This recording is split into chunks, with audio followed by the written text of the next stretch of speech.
यो महिनाको तलब ल्याऊ। यहाँ नगर्नु, रुममा गएर हेर अनि भोलि बिहान काममा फर्क। हुन्छ सर। मैले आज त्यो कामदारको खाममा $10,000 बढी राखिदिएको छु। यदि उसले यो फिर्ता गर्न आयो भने म उसलाई यो कम्पनीको पार्टनर बनाउने छु। तपाईलाई साँच्चै लाग्छ एउटा गरिब परदेशीले $10,000 फिर्ता गर्छ? यो शहरमा कोही पनि त्यति इमानदार छैनन्। तपाई मूर्ख बन्दै हुनुहुन्छ। बुढो मान्छेले एउटा सामान्य इमानदारीको जाँच गर्न $10,000 फाल्न सक्छ, तर मैले खर्च गर्न खोज्दा चाहिँ हात काम छ। हेर्दै जाऊ, एक दिन यो सबै मेरो हुनेछ। लौ, मालिकले गल्तीले $10,000 बढी दिनु भएछ। पैसाको साह्रै गाह्रो छ। भगवानलाई थाहा छ मलाई कति चाहिन्छ, तर म अर्काको चिज राख्न सक्दिन। यो पैसा, यसले मेरा धेरै समस्याहरू मेटाउन सक्छ, तर अर्काको चिज राख्दा मेरो मनमा यस्तो बोझ हुनेछ कि पैसाले कहिल्यै हटाउन सक्ने छैन। म्याम, मालिकले गल्तीले $10,000 बढी दिनु भएछ।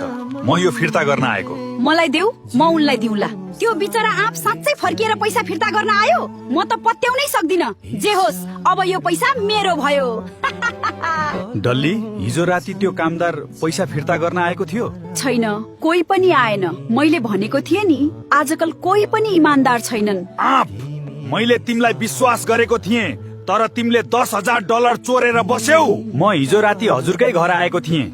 मैले त्यो पैसाको खाम हजुरको बुढी डल्लीलाई बुझाएको हुँ। यदि तिमी झुट बोल्दैछौ भने तिमी जेलमा सड्ने छौ। म तिमीलाई वचन दिन्छु। सर, म एकदम साँचो कुरा भन्दैछु। हजुरको सीसीटीभी फुटेज हेर्नुस्, सबै थाहा हुन्छ। यदि अगाडि के हुन्छ हेर्न चाहनुहुन्छ भने कमेन्टमा पार्ट 2 लेख्नुहोस्।